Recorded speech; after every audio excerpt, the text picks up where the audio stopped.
m'avez aidé parce que vous m'avez mis en confiance tout de suite. Je suis venu 3 ou 4 jours après être sorti de l'hôpital où quand même je me faisais un peu de soucis.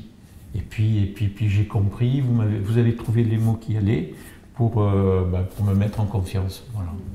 On ne travaille pas toute seule, on travaille vraiment en coopération, en collaboration avec toute l'équipe. Et ça va du médecin, ça peut être les psychologues, ça peut être la diététicienne si le patient a des selles trop liquides, pas assez liquides, etc. On travaille vraiment avec tous les corps de métier. Alors, en ce qui concerne plus particulièrement la partie soins, il faut communiquer, donc c'est la transmission orale et écrite. Écrite, c'est la trace, mais orale, ça permet aussi de parler du patient. Un papier, c'est quand même pas la même chose. Je pense que les deux sont indissociables. Là, on va faire le renouvellement de l'appareillage qui va permettre de faire le point, de voir si tout va bien, s'il n'y a pas de lésion cutanée. Le patient m'a déjà signalé qu'il n'a pratiquement pas de fuite. Bon, tout allait bien, mais je vais vérifier. Là, je décolle pour voir.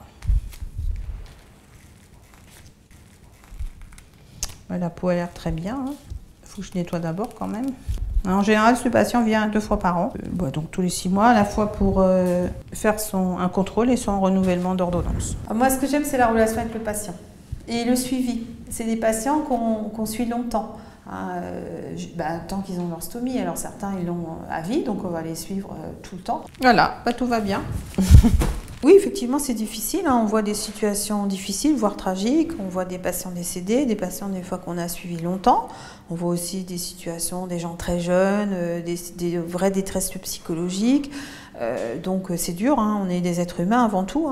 Mais je pense qu'il faut en parler. On essaye de faire des petits staffs dans les équipes, de pouvoir un peu évacuer tout ça en racontant nos difficultés. Dans certains services, on a la chance d'avoir des psychologues, pas dans tous. Les psychologues sont là aussi pour nous aider. C'est pas que pour les patients. Donc c'est vrai que je pense que quand on a une situation difficile dans un service, le fait de se retrouver en équipe, ça nous fait partager Puis on se rend compte qu'on est une équipe. On n'est pas non plus. Moi, je suis pas toute seule. Moi, je tiens beaucoup à ce côté transversal. Je fais partie d'une équipe. Enfin, je suis transversale, mais je fais partie d'une équipe. Aujourd'hui, si Madame Chaumier me demandait de rencontrer un de ses patients pour qu'il accepte sa stomie, je lui dirais que l'essentiel, c'est qu'il se mène en situation d'accepter le changement.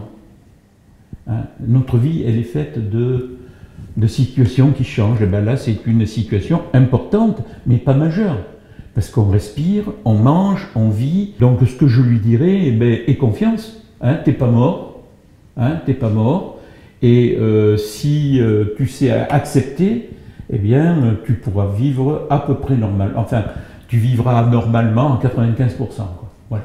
Les rendez-vous que nous avons de manière semestrielle, ça met en confiance et ça permet d'accepter la situation. Sur le plan médiatique, c'est pas du tout abordé. On parle très rarement des stomisés. Il y a la journée, le site Action, plein de choses. Mais sur les stomies, bien qu'il y ait une journée mondiale des stomies, on n'en entend pas parler.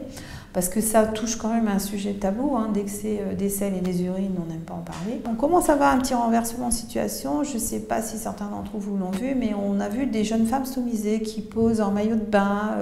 Il y en a une qui a été très connue, qu'on a vu beaucoup sur les réseaux sociaux.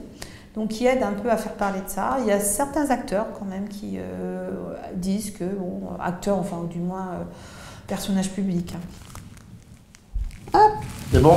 Je vais essayer de mettre de la pâte, parce que je vous dis, là, peut-être qu'il y a eu un souci au moment où vous avez eu l'infection urinaire. De toute façon, on se revoit, vous revenez le 4, c'est ça? La poche de la jambière, ce qu'on l'appelle, c'est relié avec le briquaire, enfin la poche de jour. Voilà. L'urine s'évacue, et ensuite, une fois que c'est évacué, je referme le clic pour arrêter, et puis je mets ceci pour éviter que ça goûte sur les chaussures.